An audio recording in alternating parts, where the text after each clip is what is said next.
کسی کے شکریہ کا انتظار نہ کریں۔ اللہ تعالیٰ نے بندوں کو اپنی عبادت کے لیے پیدا کیا، انہیں روزی دی کہ اس کا شکر ادا کریں، لیکن اکثر نے عبادت کی تو غیر اللہ کی، شکر کیا تو غیر اللہ کا۔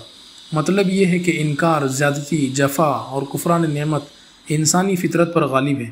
لہٰذا آپ کو بالکل حیرانی نہ ہو اگر لوگ آپ کے احسان کو فراموش کر دیں، بھلائی کا انکار کر دیں، حسن سلوک کو بھول جائیں، بلکہ آپ سے دشمنی شروع کر دیں اور احسان کے بدلے بغض و حسد رکھیں۔ قرآن کی آیت کا ترجمہ ہے، وہ ناراض نہ ہوئے مگر اس بات پر کہ اللہ و رسول نے اپنے فضل سے انہیں بے نیاز کر دیا تھا۔ دنیا کا کھلا دفتر سامنے ہے، اسے پڑھیے۔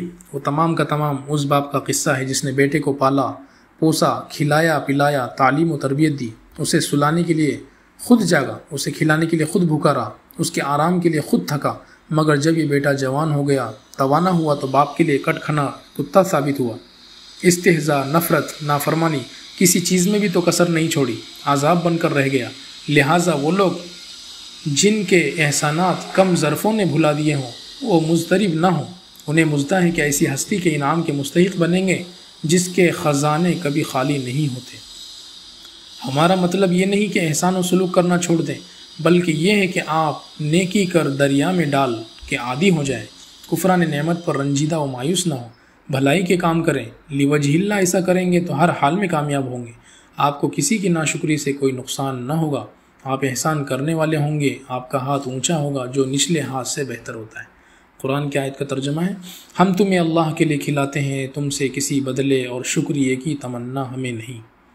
عام لوگوں میں انکار و ناشکری کی جبلت کو بہت سے باشعور بھی بھول جاتے ہیں، گویا انہوں نے ناشکروں کے سلسلے میں وحی الہی کی یہ بات نہ سنی۔ قرآن کی آیت کا ترجمہ ہے، اور جب انسان کو کوئی تکلیف پہنچتی ہے تو ہم کو پکارتا ہے، لیٹے بھی، بیٹھے بھی، کھڑے بھی، پھر جب ہم اس کی تکلیف اس سے ہٹا دیتے ہیں تو ایسا ہو جاتا ہے کہ گویا اس نے اپنی تکلیف کے لیے جو اسے پہنچی تھی کبھی ہمیں پکارا ہی نہ تھا۔ ان حد سے گزرنے والوں کے اعمال کو ان کے لیے اسی طرح خوشنما بنا دیا گیا ہے۔ آپ مضطرب نہ ہوں اگر کسی کم ظرف کو قلم دے دیں جو اس سے آپ ہی کی ہجو لکھنے لگیں، یا اگر کسی جاہل کو ڈنڈا تھما دیا جس سے اس نے آپ ہی کا سر پھوڑ دیا۔